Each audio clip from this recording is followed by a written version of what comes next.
Happy Star Wars Day, everyone. Yay. Welcome to episode 40 of the Rebel Scum podcast. I'm James, along with Brock and Rob McDonald. And today we have a very special guest. Who are you? I'm just a guy that owns a Darth Jar Jar t-shirt. Yes. Do you really? I do. I should have worn it, actually. Why didn't I wear it? You look a lot classier in the one that you're wearing right now. Wait, are you in the Darth Jar Jar camp? Do you believe in Darth Jar Jar? 100%. I love that conspiracy theory, especially the part where he's falling off the balcony. I mean, that's just convincing. That's the most convincing part.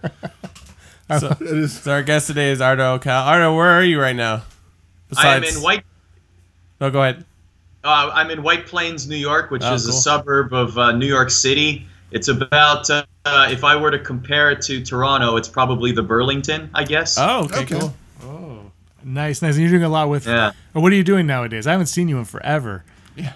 So James and I are longtime buddies in the broadcasting field. We used to work together at Rogers TV doing a lot of soccer broadcasts. I actually brought up one of those stories, James. I know this is not Star Wars related, but we did a broadcast once. It was like a local soccer league, and it was like the Toronto Croatia team against the Toronto Serbia team, and there was like 70 people in the audience. But they brought flares. Yeah. And they were shooting flares at each other. And I'm like, there's 70 people here. Like, what is going on?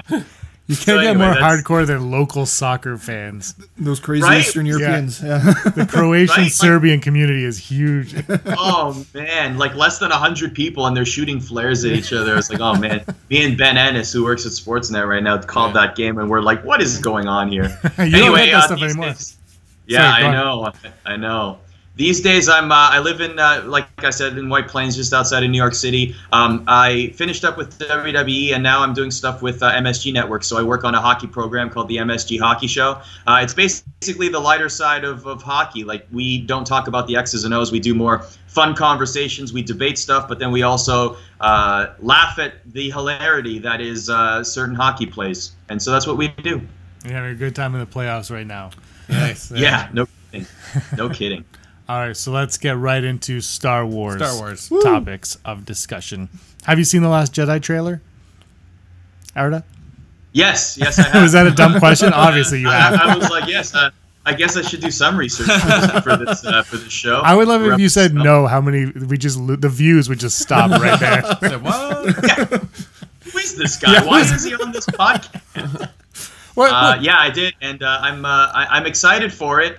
I will admit that I'm more excited for the canon, like the every 2 years 7, 8, 9, than I am for the offshoot movies. Like I did see Rogue One, but I don't know if we're gonna get into this. But I will admit that the idea of having a Star Wars movie every single year for the rest of my life seems a little. How will they keep my interest for the rest of my life every single year is a question. I've brought that up to Brock a few times. We've had conversations about it. I told that to Daryl this weekend. He's like, how many more movies are gonna make? I'm like, there's like enough for like the next 15 years. He's like, what? Yeah, but how do you keep our interest? Like at some point, are we going to get tired of of this galaxy? You know. So, and I think that's why. Well, we're going to get into it more. But the way of the passing of the torch of the Jedi onto some new thing, and I'm sure they'll figure it out. They're smart people over there. But eventually, we'll get tired of it. But anyway, what were your favorite parts of the trailer? I liked the line from Luke Skywalker, "The Jedi must end." It was very ominous. It gave me a little wrinkle to look forward to, as opposed to just, well, are they just going to recreate the Empire Strikes Back? Like, if the last movie was just A New Hope recreated, are we just going to see the whole trilogy recreated? And that line gave me hope that that's not going to be the case. And now I'm interested more so in seeing the whole Rey Luke Skywalker dynamic, and I still want to know what Rey's family lineage is. I want to know how Luke Skywalker fits in. So it made me more interested in that storyline for sure. We've said it before on the show. I think there's a status quo change coming very soon. And I think the next couple movies, like, that's really going to dictate what we're going to see in the next 10 to 15 years, which is crazy to say that we have 15 years of Star Wars to look at. I know. And then probably even more if they keep making money. Oh yeah, God! I imagine if they move to two movies a year too. Oh wow! If they ever do that. Brock, how do you feel about the possibility of 2 movies a year for 50? That's 30 movies in 15 years. We've only had 8 up until this point. I don't want to use the term "going to the well" too many times because it's like Rogue One is a very different movie when you think about it. I mean, it fits in the universe, but it's a totally different tone, totally different style of movie, and has really almost no characters that we know about. So that was a success, I would argue. I know a lot of people. I mean, there's gonna be people that don't like Force Awakens, don't like Rogue One. There's gonna be. I really don't want to think about the time where I'm like, I don't really like this Star Wars movie. Mm-hmm. But I mean, not everyone loved the prequels, so I feel like we've already gone through that. So maybe this is new. I think if you do 2 a year, you're going to hit that faster. Possibly, yes. I mean, burnout will come. Yeah. Possibly, Well, what do you think? 2 movies a year? Is that? What do you think of that? I don't know. I mean, like, obviously, despite what people think, there are a whole lot of comic book movies. They always come out like how many are we having this year? Like 7 movies a year. Right. But I guess we were more accustomed to that. Like there's been so many different types of comics, so many more characters that at least people are familiar with. And with Star Wars, I guess they have such a huge well of characters that they could possibly do that. Mm-hmm. It's just that those characters aren't all as familiar to like regular everyday people so much that they could make like a Bosk movie or a Dexter movie, Dexter Jetster movie. Artist, you said you're looking more forward to the episode films, the saga films, more than the spin-offs. So let's say they end the saga after episode 9. The saga ends after episode 9, but then they give you, I don't know, a Princess Leia spin-off film. But then after that, they say we're going to start a new saga of films that are about these new characters taking place in this era that you don't know much about. Would that pique your interest a little bit more? I think that's inevitable. I mean, what's going to happen after these 3 films, right? Like that story has to end, and then we have to get a new film. I mean, going back to what you were saying about 2 movies a year, I'll compare the Star Wars universe to WWE. So WWE used to have like 1 show a week, 2 hours, and that was it. And now they have a 3-hour Raw every Monday. They have a 2-hour SmackDown every Tuesday. They have pay-per-views or on the network every Sunday. And a lot of people who are our age say that that's way too much wrestling to consume in a week. But the thing is that NBC/USA Network is paying for this content. So if they come up to them and say, hey, we're going to pay you for an extra hour of Raw every single week and the ratings are going to sustain, of course WWE is going to do it. And I feel like that's the same thing with Star Wars and Disney. If we slap a red arm on C-3PO and suddenly it's still selling more merchandise because we did some little wrinkle like that and suddenly we're still making more money, it's going to happen. And it could be 3. Exactly. Boom, right there. See that? Exactly. It could be 3 movies a year, but for this podcast, this 10% niche or whatever the amount of people that we fall under in terms of the demographics are, we're going to complain about it, but we're probably going to watch it anyway, even if the magic is lost from the original 3 Star Wars, right? Mm-hmm. Yeah, you go where the money is, right? In a lot of ways. Yeah. So, well, let's go where the money is right now, and let's talk a little bit about Obi-Wan Kenobi. Now, there's been a lot of talk about a spin-off film of Obi-Wan Kenobi. Arda, would that interest you first, before we get into it? Obi-Wan Kenobi spin-off film, or 2 or 3 of them? Ewan McGregor, Obi-Wan Kenobi. Are you watching those movies? I think I would watch a series if it was on Netflix over the films. I mean, we've spoken quite a bit. I don't know about an Obi-Wan on Netflix, but we talk about Star Wars things on Netflix because, like, there's certain things that just won't. They're too detailed to be a movie, so it's sort of having a episodic sort of series would be perfect. But how would you envision an Obi-Wan show or movie? What would it show? Would it be just between Revenge of the Sith and The New Hope, or what would we see in Obi-Wan? I think you have to fill the gap, right? Mm-hmm. You have to fill what story, how did we get from Revenge of the Sith to A New Hope? Right. I think there's a lot of stories in between there that could really, they don't necessarily have to be feature films, movie blockbusters, right, but they could certainly be, like you said, something in Netflix. There's a lot of details there, whether it's, you know, whatever we're still considering canon from the comic books or whatever, or other stories. There's a lot of stories, like you guys said, that we could really, really hash out. Yeah. I'll bring this to you, Rob. Sorry, Rob, to cut you off. I'm going to go for it. Is there was a rumor a few months ago that the Obi-Wan Kenobi film, maybe a Netflix show, but an Obi-Wan Kenobi centered something was in the works, but we weren't going to know about it until we learn more about Obi-Wan, and we're going to learn more about him in this new trilogy. And they said in The Last Jedi, when we learn about him in The Last Jedi, that's when you're going to get more on Obi-Wan Kenobi. What do you think we can learn about Obi-Wan Kenobi in The Last Jedi, other than him being Rey's grandfather or father? Because that's not the answer. Well, yeah, obviously that would be the first guess from most people, that it could be that. But I think maybe just simply the fact that there's been so many rumors about Force Ghost showing up in some type of way in terms of guiding Rey, or at least showing parts that Luke has missed in terms of interacting with these characters. So maybe simply just having one scene with Ian McGregor, Obi-Wan, just getting him back into the mix and getting people to thinking about Obi-Wan, Ian McGregor. Because, you know, there's so many people that are calling out for the Obi-Wan movie with Ian McGregor starring, but those other people that are just new fans might not be very familiar with the prequels, and they might just need to be reintroduced to him. So maybe when they're reintroduced, that's what they mean by them after Last Jedi. That's when you'll get the news about Obi-Wan. But at the same time, if there's an Obi-Wan spin-off film, I believe Kathleen Kennedy announced that in the summer is when they're supposed to announce what that movie's supposed to be, right? So that's not before Last Jedi. So that's the only other question. Maybe the Obi-Wan movie will just come like later in like 2021 or something like that, or 2022. So I mean, it's hard. I'm assuming you haven't really watched anything outside the movies, Arda, or is that wrong? Have you watched the Clone Wars show at all, or? No, that's true. I have not watched Clone Wars. I've read up on them. Yes, but I haven't actually watched them from start to finish. See, but you're a perfect example. Yeah. It's sort of like all the stuff that the three of us know is based on comics, books, and the shows, which are very, very good.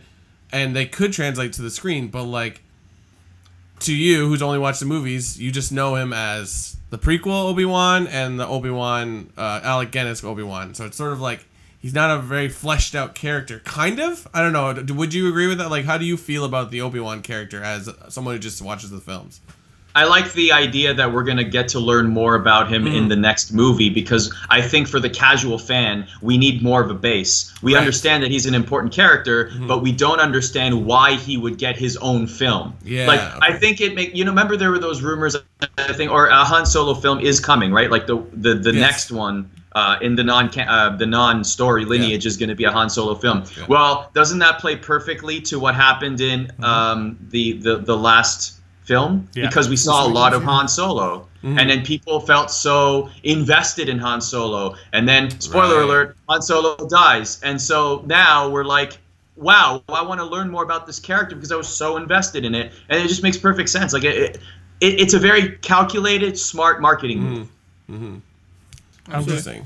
I think so. In Rogue One, we've seen Vader's castle on Mustafar, and there's been a lot of rumors that that's going to reappear in The Last Jedi. And the reason why it was put into Rogue One is so that we knew it was there, for that when The Last Jedi shows up, we know exactly where it is.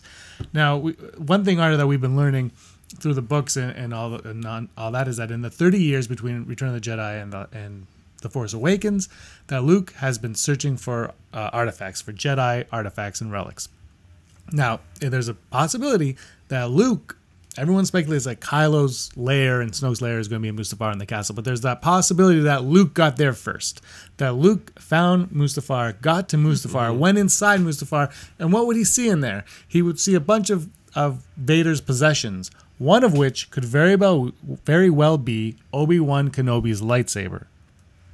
Right. Could that be the catalyst that brings that for The Last Jedi? Could it be in The Last Jedi? Could that be the catalyst for the Obi-Wan Kenobi film going forward? Yeah. Is that how you bring, instead of Obi-Wan Kenobi's not really present in The Last Jedi, but his lightsaber is, and so his character kind of lives on in that way, and then we go back to a spin-off where we learn all about Obi-Wan Kenobi and his use of that lightsaber. That would be interesting. It's almost like when you watch A New Hope and Obi-Wan talks about Anakin Skywalker. It's like he was a pilot in the Clone Wars, which inevitably is what the prequels become. So to watch The Last Jedi, it's like, there was a man, his name was Ben or something like that, or Obi-Wan. Like, that'd be kind of cool. And then spins from that. That'd be interesting. Rob? No, yeah, absolutely. I mean, the fact that all this is just so interesting because obviously they introduced this castle on Mustafar, I think, for some reason, whether it's going to be in a book or whether it's actually going to be in a movie, which would be cool. And I think there's more merit in the whole Kylo Ren, going to that place as opposed to like Luke maybe finding it at some point, because unless that after his father died, he's suddenly just like, oh, I'm going to start looking through all my father's old things, which is possibly, and he goes to Mustafar, the place where his father got barbecued. I mean, it'll be interesting just to see like whose possessions that lightsaber could be in, because one thing is Kylo Ren had the mask of Darth Vader in Force Awakens, so maybe this Obi-Wan lightsabers are something that Kylo Ren has himself, because maybe he's just a keepsake fanatic and just likes to keep things from old things. He's a hoarder at heart, probably. Yeah. Arda, any thoughts on that? Would that spark your interest into an Obi-Wan film a little bit more? I like the wrinkle in the storyline. I think we would probably need a couple of scenes where Luke finds the artifact, but then maybe a flashback to his time with Obi-Wan or something like that, because if it's just the lightsaber without any context, or just, oh my goodness, this is Obi-Wan's lightsaber, I feel like that might not be meaty enough for people to latch onto. So we're going to need like a scene or two where it's like, oh my god, this is the epic scene. Like the epic scene from you were just talking about it, having the Darth Vader mask, it's all charred, and he's like looking for guidance. That was a powerful scene, right? With the mask there, and then the music creeps in. It was a perfect scene to me. So like we would probably need something like that where we are being reintroduced to Obi-Wan, such that we care to have a movie about him. Do you think that the possibility of this, either The Last Jedi or Episode 9, ending with the Anakin saber and the Obi-Wan saber going head to head with each other once again? Arda, what do you think? Oh man, that'd be epic. Right? Full circle. Yeah. Yeah. And make it on Mustafar too. It could be. I think it would be somewhere else. More likely. Maybe on Crate. Yeah. Brock, what do you think? Could that be the big battle, having two familiar lightsabers involved? In Last Jedi? Yeah. Or 9. I wouldn't hate it. Like, there's a lot of talk of lightsabers recently and Kyber crystals, now that Kyber crystals are in canon thanks to Rogue One. And I've been thinking about like, what's the importance of a lightsaber? You know what I mean? Like, we see a value in Last Jedi, Force Awakens, because she has that Force vision. So it's like, oh, but we've never seen anything like that before. So it's like, besides that, I'm like, I don't see a value. I'm like, oh, that's very cool that they brought it back. But at the same note, it's like, why can't? I think in past movies they've cast off lightsabers in a sense, like where they'll lose a lightsaber, grab another one in the battle, and fight it out. So it's like, even though I think that a lightsaber is, for a Jedi or a Sith, it's like their important thing. It almost seems like it's a nice Easter egg. I don't know, but again, I'm a fan, so. You put like someone with both legs, like, oh, that's crazy. So I don't know. I don't really have an answer. But it could make sense if Kylo Ren ends up having Obi-Wan's lightsaber, and Kylo Ren's lightsaber is, it doesn't really work very well. What if Kylo Ren has Obi-Wan's lightsaber and uses it to kill Luke Skywalker in 8, setting up? I'm gonna hang up this phone call right now. I feel like this might be controversial, but I feel like Luke Skywalker has to die. I'm in that camp. I feel like Kylo Ren. It was such a heel bad guy move to kill his dad, right? But if he kills Luke Skywalker, that sets up an epic Rey versus Kylo in 9. And then he kills Rey. And then he kills Rey and he takes over. He just keeps killing everybody. Why are you destroying our childhood? I'm not even gonna. He's the invincible. He's the Hulk Hogan of Star Wars. The thing is, though, if Kylo Ren did kill Luke, though, that would make his character like way more interesting. Yeah. Than just killing his father, which he did. Now you're going to kill Luke Skywalker. The audience is going to hate him so much. He is going to be the most epic villain of any film franchise, any franchise period in the history of anything, because he's just killed everyone's childhood heroes.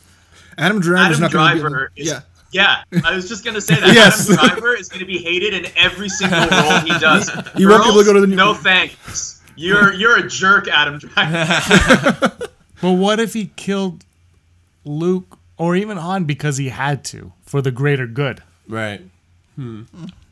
I mean, the realistic part of all this is like some of these actors don't want to do this anymore. I think Mark Hamill loves being part of the Star Wars universe. Harrison Ford, I think he was, he respects it. He showed up at Star Wars Celebration, but at the same note, I think he's like, I don't want. I mean, he constantly jokes, and I think it's a running joke through most things. So Mark Hamill made the joke quite a few times when we were at Celebration. He's sort of like, Harrison Ford's like, okay, do I have to do this? Why? I don't care. And I mean, we've lost Carrie Fisher, so like, like there is a point where like these actors will be unable to do these characters. So do we kill off the character, or just send them off into the blue like God, they went to the other side of the galaxy and they've never seen again? I think if you end the saga at 9, then you can send him off. Yes, but if you're agree with that. But I think they're gonna end it at 9, but they're gonna keep it on the back burner. Right. And when Arda gets sick of Rogue 2, 3, and 4, they're gonna say, guys, we need to bring we need to bring Rey. We need to bring Rey back. We need to bring Luke back. Oh, but how to? So I think that's when you keep them around. Yeah. That personal. That's what I would do, because why end it? Yeah, I mean, like, even if you did, let's say, kill Luke even in the next movie, and then obviously you're not going to get Leia anymore, there's still those visual cues from the older movies, but you could still have R2-D2 around. You could still have C-3PO around. You could still have Chewbacca around. Right, all those types of characters. So that would still be, I guess, nostalgia for people if, after 9 they decided to do 10, 11, and 12, and then 34 in 30 years or whatever. C-3PO with a magenta arm. With a magenta arm, yeah. Magenta arm. We'll have How hilarious would that be? They just keep going through the color palette and it's just keep releasing action figures. This wall would look completely different. Yes. I mean, it would be the exact same, but everyone would have a different color arm. Yeah. Every week.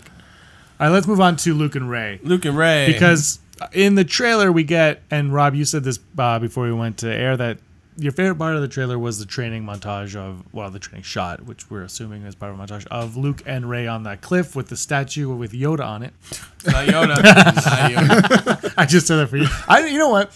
That part of the you were the first one that brought that up. You're like, do you think that's Chewbacca? That's what you said. Yeah, that's what I thought it was. I only saw the trailer while we were at Celebration at that point, and I didn't realize that everybody had an opinion on what that mountain rock thing could be. It's bizarre, but it's a baby Rancor. Well, I think it's just that island has cool things on it, and that's just a cool thing on the island. Yeah. So Luke and Rey's training. Will Luke learn from his past mistakes from his training with Yoda and how he left early when he trains Rey, or will he let Rey leave? Because we know that there's going to be a conflict with Rey. There has to be a conflict within Rey in some respect. And will Luke let her go on her own journey and go into that Millennium Falcon, which we see the shot of in the trailer, fly away from Acto? I guess it depends on the plot, right? Because the problem with Luke leaving Dagobah was like, well, if you're chasing your emotions because of your friendship, that's a problem, because emotions apparently lead you to the dark side, right? Like anger, right? So if something your loved ones did something, you reacted emotionally, either love or anger, like it could affect your hold on the Force. So I think depending on if Rey has to run back to something, then maybe that's a problem. But I mean, we do suspect that there's going to be some kind of battle or attack on Ahch-To, which is the island, right? We'll talk about it tomorrow on the Revenge of the Fifth show. Revenge of the Fifth. But I don't know. I think it might be different. Like again, there's got to be a status quo change in this movie. We got to change it up. I mean, the saying that the end of the Jedi has to come, like that's a signal. Like, hey, we're gonna do some cool stuff here. So I'm not against this being Empire Strikes Back, but when Yeah, like I can see them taking general nods in that type of way. And at least if you were talking about Luke's training and the stuff that he influenced on him, like Yoda, for example, at first not wanting to train Luke at all, right? And then it's kind of Obi-Wan and Luke that convince Yoda to train him in Empire Strikes Back. So we're kind of, I think we're kind of getting that with Last Jedi, where like Luke saying the Jedi must end might be just an earlier act thing in the movie. Maybe somewhere within the first half an hour, 15 minutes or something like that. Him thinking that way, and that being a reason as to why he wouldn't train Rey, because he wants the Jedi to end. That's it, right? No more Jedi, just him.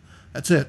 So, and I think personally that this would ultimately change, and Luke would actually train Rey at some point. Right. I mean, that's just speculation, but that's my guess. So, in terms of using that type of part, where it's like he's kind of like Yoda in this movie, where he doesn't want to train Rey at first, but he will eventually train Rey because of either Force Ghost or whatever other changes in this movie.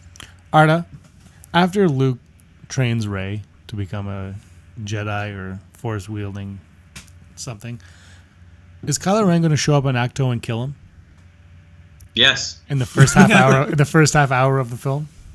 Maybe not the first half hour. I mean, that's kind of a big. How do you go on with the movie like Rey's self-discovery for the next hour and a half? I don't know if that's going to work after Luke Skywalker dies in the first 30 minutes. We're going to be crying for an hour and a half. We will miss the whole movie. We have to watch it like 3 times. Everyone cries like, well, that's how they make their money, because you have to keep going back to watch it now because you missed it so much because you were crying. This is awful. But you think I really like what you said there earlier about how he doesn't want to train, like the Jedi must end. Maybe he found something in his discovery that was so powerful to him and so concerning that he doesn't want to train Rey to be to his level or an expert Jedi level to face a guy like Kylo Ren and say, you know, this is going to lead you to the dark side. This is bad. Like, don't do this. And then there's some turning point where he is convinced. Maybe Kylo does something so dastardly that Luke Skywalker's like, all right, this one last time, but that's it. This is it, okay? This is the last time I'm teaching anyone. Yeah. And all of a sudden, Rey gets we need the scene where Rey is getting taught by Luke, and like Rey gets like the upper hand for a second, but then Luke is like, hey, do you know who I am? Just relax. And then there's like an upper, like Luke takes back the upper hand, and Rey's like, wow, I have much to learn.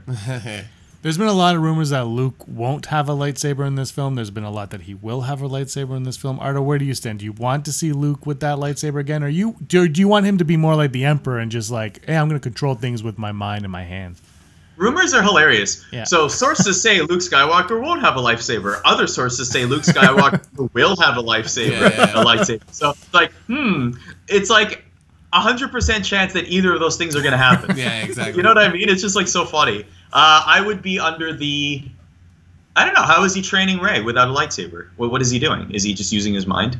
There was another rumor that he had a walking stick, a walking cane with him. Wow, man, he's really becoming Yoda. You know what? Actually, once I said that out loud, I said, no, scratch that idea. Let's get rid of that one. That sounds awful. Is he going to walk with a hunch, and is he going to like shrink 3 feet too or something? His speech is all backwards too. Oh, man. That's why he hasn't been talking. I don't know. You guys tell me. I think the lightsaber is necessary. Yeah. I wouldn't say necessary, but I would say how... It's ballsy to put Luke Skywalker in there without a lightsaber. I think it's what we were wanting. Yeah. You know, like these are the movies, like growing up, we were kind of the generation that these original movies were for, kind of, sort of. Like, we probably were the first generation to discover them as kids, or we were roughly that age. So, like, to have those 3 movies and then the end, and you're like, oh, what happens next? And then nothing happens till almost 40 years later. It's almost like they have to give us some crazy lightsaber battle. We live in a world where they can put 19-year-old Carrie Fisher into Rogue One. Why can't we have Mark Hamill doing flips and stuff like that? Well, Dooku was doing flips. It was Christopher Lee exactly was like 90 when he was doing that. And it's even better now. So yeah, it's got to be. I mean, I've seen pictures on the internet of fan art where it's Luke in a black cloak. And there's just a whole bunch of lightsabers floating in the air. pointing at something. I'm like, that would be awesome. Where you just 10 lightsabers. Maybe it's both things, where he'll be walking with the cane the whole time, and then all of a sudden he'll bust out the lightsaber and just start doing flips. Yeah. I like that. Like Attack of the Clones, pretty much. Yeah, it's actually full Yoda. Right after the crawl, Luke just starts doing flips randomly for no reason. Like, check this out. Incredible Hulk style, where he turns green literally, like he just.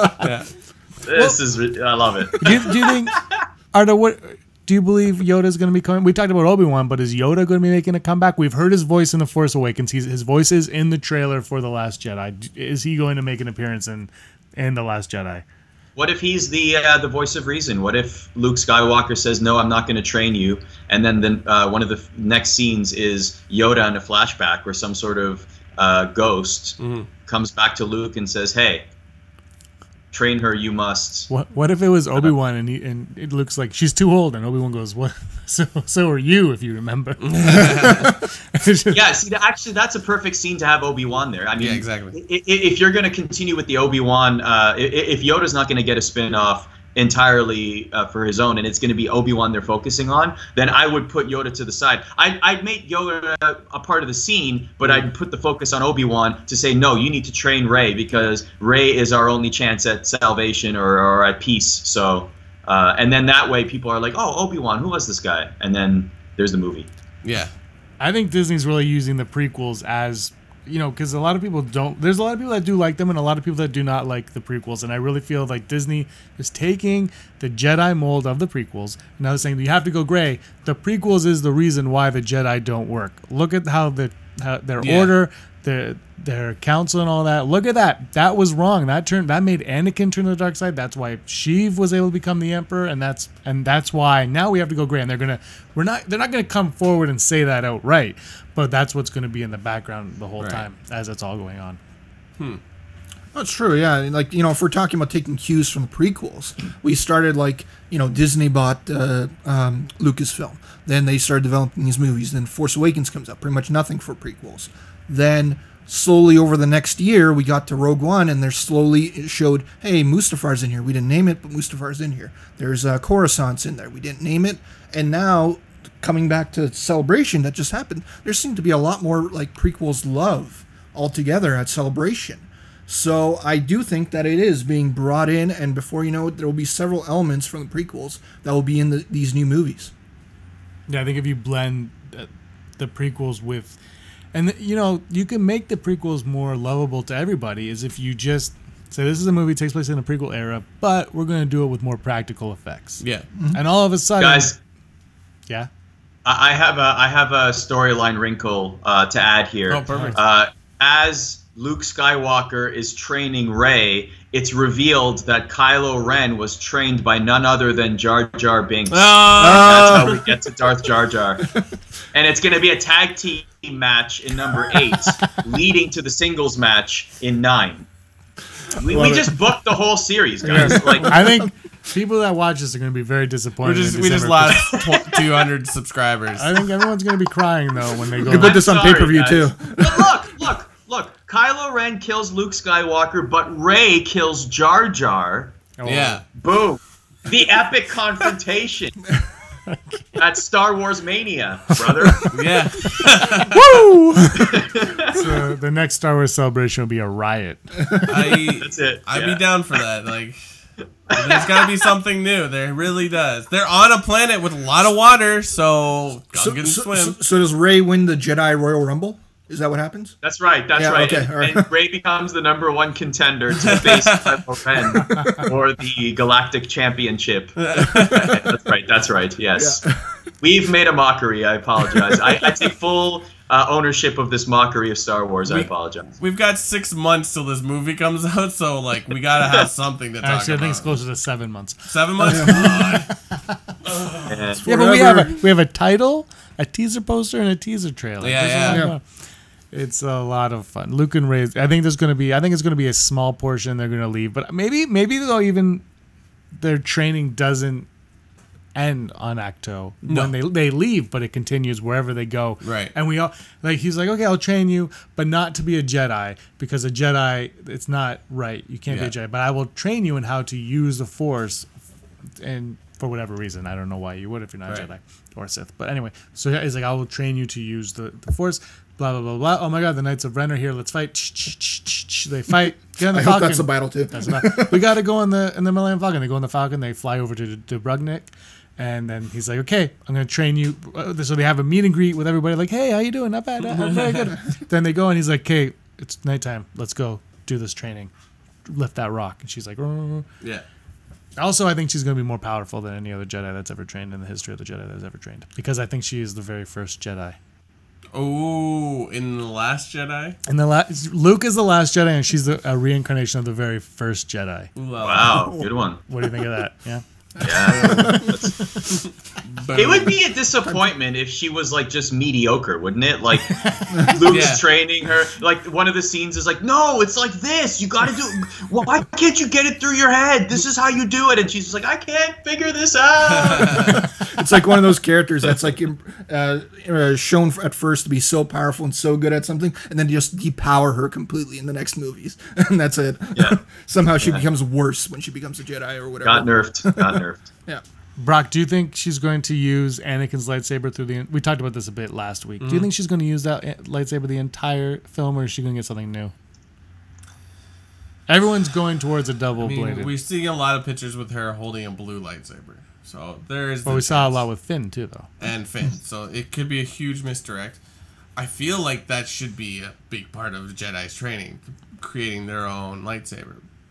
Of course, we don't know the conditions of what the training is going to be or what the story is going to entail. I would like to see a new lightsaber. Maybe that's just because I'm so brainwashed by the toy industry where it's like, we have to have a new thing, and this stormtrooper has to look slightly different. Like, so I think it would be cool to finally see a Jedi looking for a kyber crystal and then building the rest, lightsaber. Right? Yep. That could even be part of the training, is they do the training acto, they leave there to find her crystal. I mean, in Force Awakens, she walks around with a staff the whole time. So it's like, that always brought me to believe that she would make some kind of like double sword, double-bladed staff, or the staff would be part of the hilt or something like that. But Arda, is she going to have a new lightsaber, and will it be purple, or will it be a double-sided blue-green or blue-red? What was remind me what the color of her lightsaber was in the last one? It's Anakin. It's just the blue, the standard blue. It is the blue, then it'll be blue, but it'll look different. For sure. I'm on the merchandise train. Any small wrinkle to re-release a toy is to me the most paramount concern. Right. I think. And then we're going to see new characters too, right? Like we're going to see some new BB-8 was a perfect example, right? Like we're going to see more like that because then we have new toys to shill. Yeah. Rob, there was a rumor that Luke apparently lifts up Anakin Rey's lightsaber and lifts his lightsaber, because this is the rumor that says that he had a lightsaber, and he takes it apart using the Force, takes both lightsabers apart and removes the crystals, the blue and the green crystal. Is he then going to make a double-sided blade for Rey to use using those two crystals? See, that's what I was about to mention, because I do think that whatever happens, it's a very good chance that they're going to get a new lightsaber for it. But just to start off, the fact that Force Awakens was so about that lightsaber calling to her specifically, I could see her at least using that kyber crystal from that lightsaber. So just saying that crystal is what was really calling to her. And as to doing that, I mean, I wouldn't like to see Luke lose his lightsaber. To say that he would lose his lightsaber and his crystal, that green lightsaber just so cool in Return of the Jedi. But then he throws in Vader's white crystal. Oh.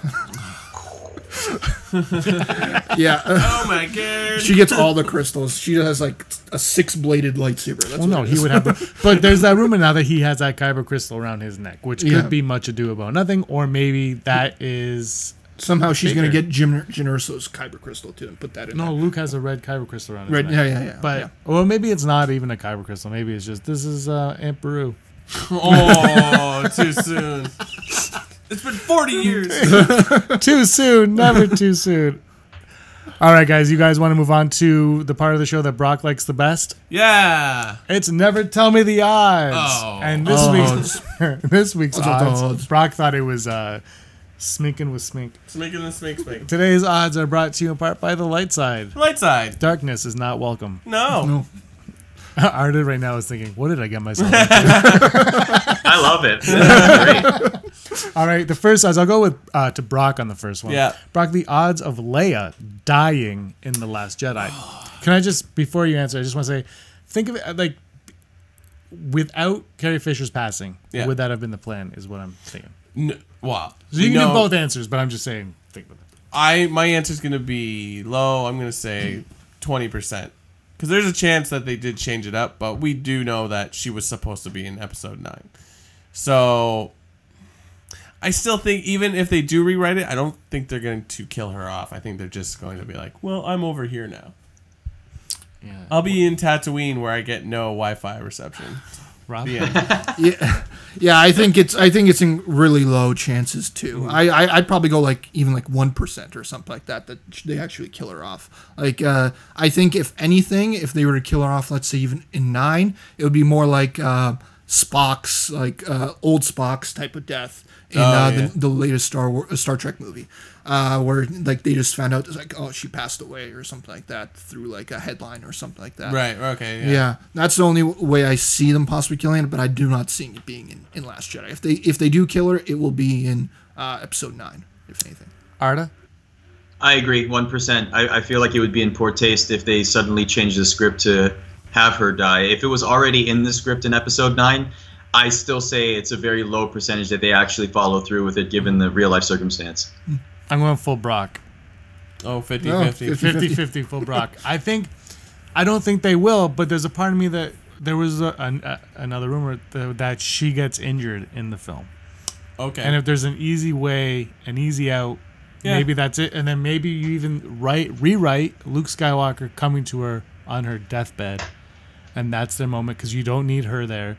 You just need him and maybe a hand, and he holds her hand, and that's the end of that. Right. But I'm still going for Brock because I also agree with everything you guys said, where it is in poor taste. If it was it could be in poor taste, and also if she was going to be a huge part of 9, but now though Kathleen Kennedy said she's not going to be in 9 at all. So right, it's a tricky situation that they're in. Yeah. So I'm going full Brock, 50-50 on that one. The next odd, Arda, I'll start with you on this one.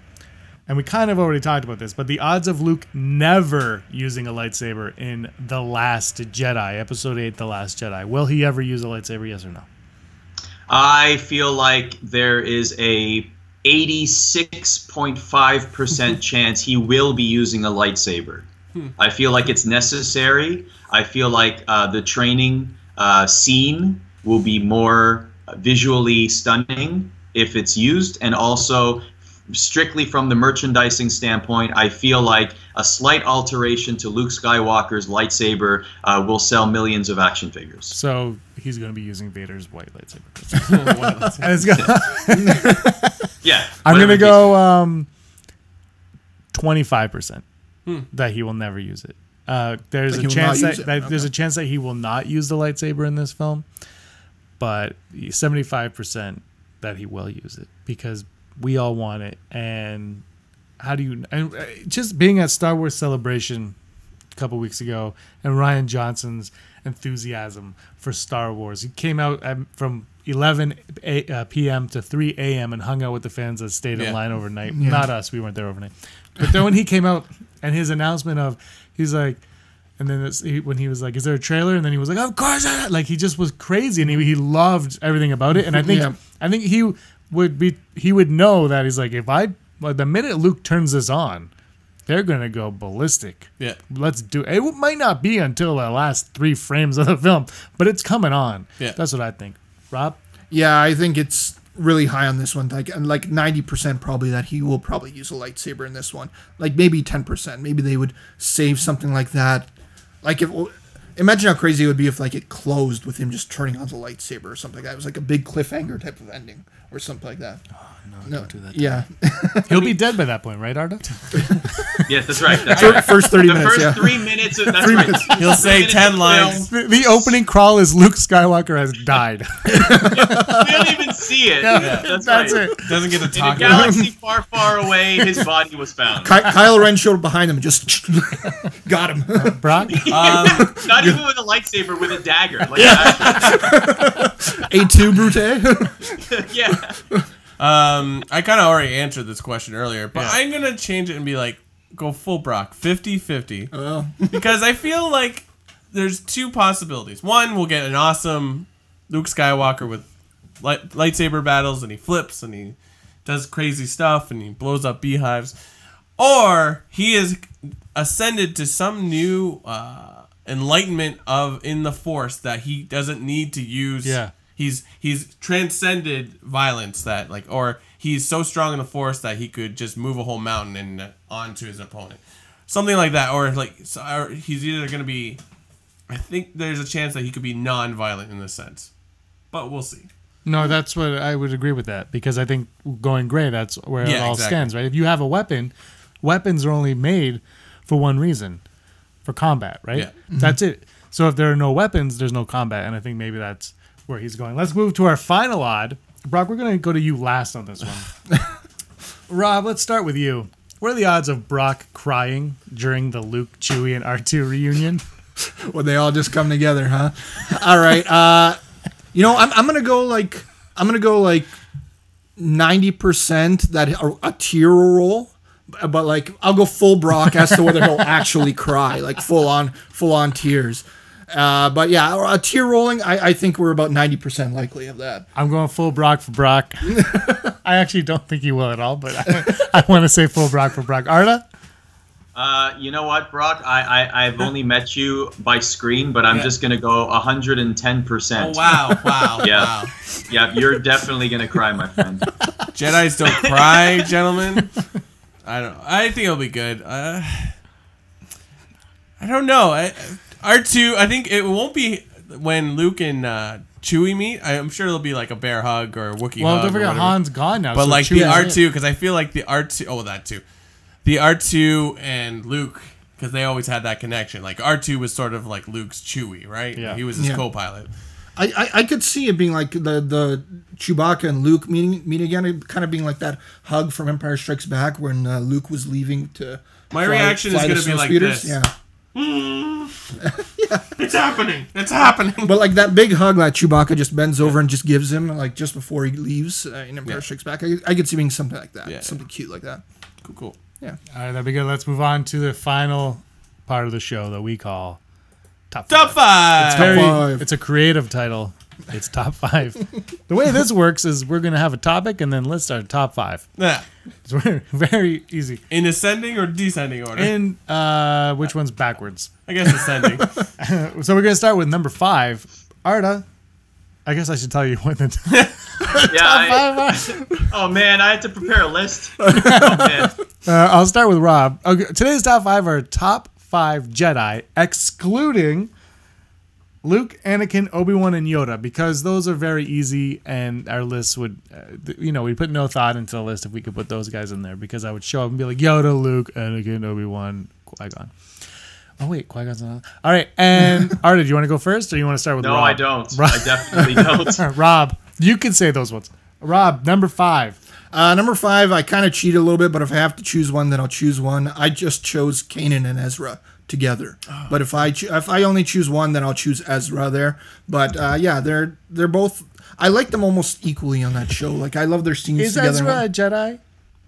I would say Ezra is the equivalent of a Padawan. He has a lightsaber, but he's a Padawan. Kanan was never Jedi. fully trained either. He never completed his training. I think that's semantics. Semantics. Yeah. When I looked on Wikipedia, I considered Kanan a Jedi on there, but I don't know if Ezra doesn't count, then Kanan counts. Then I'll Kanan. I'm just causing a ruckus. Well, regardless, Kanan / Ezra. Choose whoever you want. Brock, number 5 for me. I can say Qui-Gon on this. Yeah. Qui-Gon. He seemed cool, but they didn't really flesh him out. Neeson. But he's a prominent character, a very important character. I would just assume. I'm going with Kanan for my number 5. Ooh la la! Because he's cool and he trains Ezra to not be a full Jedi, and he goes blind and he looks super sick with when he's blind. The helmet. Yeah. Arda, you ready for number 5? Oh my God! What was the? Remind me what the no-goes are. So no Luke, no Obi-Wan. Who else? No Anakin, and no Yoda. Yeah. No Yoda? Oh, man. Just say Plo Koon. You realize I'm literally Googling best Jedi of all time right now. Why don't we go through... Do you want us? Why don't you go through your lists and I'll formulate mine. I really did not prepare for this part of the show, and I apologize. Number 4 for me is Sifo Dyas. Oh yeah, he is. He created the clone army essentially. Yeah. He set it all up, and he's also Snoke. Brock. I'm gonna go.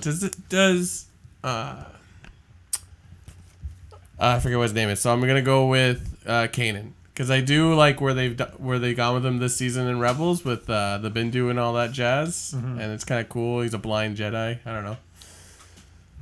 Freddie Prinze Jr. He's pretty cool. I like him, and he loves Star Wars. He does. This is Sarah Michelle Gellar.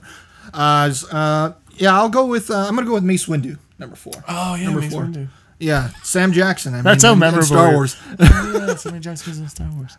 And he got his arm cut off and flew out a window. He might not be dead. Brock, number 3. My number 3 is going to be Kit Fisto. Boom. Nice. He looks like a octopus and he can swim underwater, and he built the first underwater lightsaber. Rob? Number 3. Right here. Oh, Plo Koon. Let's go with Plo Koon. I like him with that little rebreather he has on his permanent rebreather he has on his face. He was one of the pops I got when we were in Celebration. That was an awesome find at Walgreens. Do we have him back there? Yeah, there he is. There. That's pretty cool. All right, Plo Koon. I think he's pretty awesome. And he's got a yellow lightsaber, I believe, too. So he's kind of It's blue. Yeah. Oh, it's blue? Okay, never mind. I like I'm gonna go with Qui-Gon Jinn because he mentions that they have pod racing on Malastare. It's very fast. Yeah. Very dangerous. I like him. He talks into a women's razor. That's his form of communication. And his hair is really nice. And he destroys the galaxy by finding Anakin. Ah, yes. There's like a whole web of like Sifo Dyas creates a clone army. Qui-Gon has to find Anakin. Like that would be a story to tell in a novel. Where you find out how Sheev Palpatine planned all of this. Like the seeds that were planted. Or maybe it's better as a mystery. I don't know. My number 2 is Kit Fisto. Nice. We all know I love me some Fisto of Kits. Yeah. And if I ever had a cat, I would name him Kit Fisto, but Aaron's allergic to cats. So we won't get one. But Kit Fisto would be the name of my cat. Brock? And you'd shorten it to Kit, too. No, like just Kit Fisto the full time. Okay. Full because I remembered he's a Jedi, Mace Windu. Samuel L. Jackson. He's like the real... I feel like he's like the real... example of a fanboy because he just loves Star Wars. I mean, I don't know if he loved Star Wars prior, but he embraced it. That's how he got the role. Is he was on a talk show and they said, "Who would you want to act next to?" And he said Yoda. And George Lucas watched it. He goes, "Okay." You want to be in the but he's like fully embraced it. Even when he's not included, he's just like Star Wars. He was on the video call. Exactly. So was Qui-Gon. Yeah. Liam Neeson. Number 2. I'll go Qui-Gon. Why not? You know, he's the most Jesus-y looking Jedi of them all. He's also and it was like you said, he's incredibly important to because in a lot of ways, him dying and his decision about really wanting Obi-Wan to train Anakin is the reason kind of Anakin became a Jedi to begin with. If he didn't do that, I mean, Qui-Gon's probably most pivotal towards Anakin becoming Darth Vader, in a lot of ways. Arda, how's your list coming? I've put some together. This is definitely going to be the weakest part of the show for me. I will admit that 100%. Have you guys gone through We're on number lists? 1. I want to know if you want to do your 4, and then we can all do our ones. Yeah, for sure. Okay. I'm not going to make mine. I'll give you 4. I have a number 1. But I'll give you the 4 in no particular order. Okay. Kit Fisto for sure, because Kit Fisto told us that you can use lightsabers underwater, which is great. So that's a good one. How about a shout out to Nomi Sunrider, who has been who is described as the strongest female Jedi, I guess, other than Rey, but at one point. So that was cool. I like that spin. Plo Koon, of course, because it looks cool. And James, I liked your reasoning on that one. And Qui-Gon is a close second because he has a very particular set of skills. All right, time for number 1. Rob, number 1. My number 1 is somebody that I did not like when she originally first premiered, but she really grew on me, and that's Ahsoka Tano. Ahsoka Tano is Mine's also Ahsoka Tano. Ahsoka Tano? Okay. Yeah, she's not a awesome. Jedi, guys. Yeah. I am no Jedi. I am no Jedi. Yeah, whatever. Yeah, she was a Jedi. What's your number one? Mace Windu. Arda. Yeah, Mace. I got Mace. Yeah. How can you go wrong with Sam Jackson? You can't go wrong with him. Yeah. This party is over. I loved the scenes. The scenes were great. So of the ones we no Luke, no Obi-Wan, no Yoda. Yeah, I'm going Mace. Yeah. I mean, it's purple lightsaber because he said, George Lucas, can I have a purple lightsaber? Okay. Yep. That's how that happened. So it goes. That was a lot of fun. That was our 40th episode on Star Wars Day, Thursday, May 4th. Yay. May the 4th Good job, guys. be with you. Arda, thanks so much. And where can everybody find you? You can find me on Twitter at Arda Ocal TV and send me your Darth Jar Jar conspiracy theories because I love them. We'll read them all day. Brock, where can everyone find you at? You can find me at BSMink on Instagram and Twitter. And that's it. Rob? I'm just... cut you off. No, that's fine. I'm at Robert E. McDonald on Twitter and Instagram. So, yeah, just give me a follow there. I'm Petsafina on everything, including PlayStation 4, where you could kick my butt at Battlefront whenever I'm on. Thanks a lot, guys, and may the force of others be with you. Always. Hey, scumbags. Thanks for watching. Don't forget to give us a thumbs up on our video. As always, please subscribe to our YouTube channel, Rebel Scum Podcast, for all the latest videos.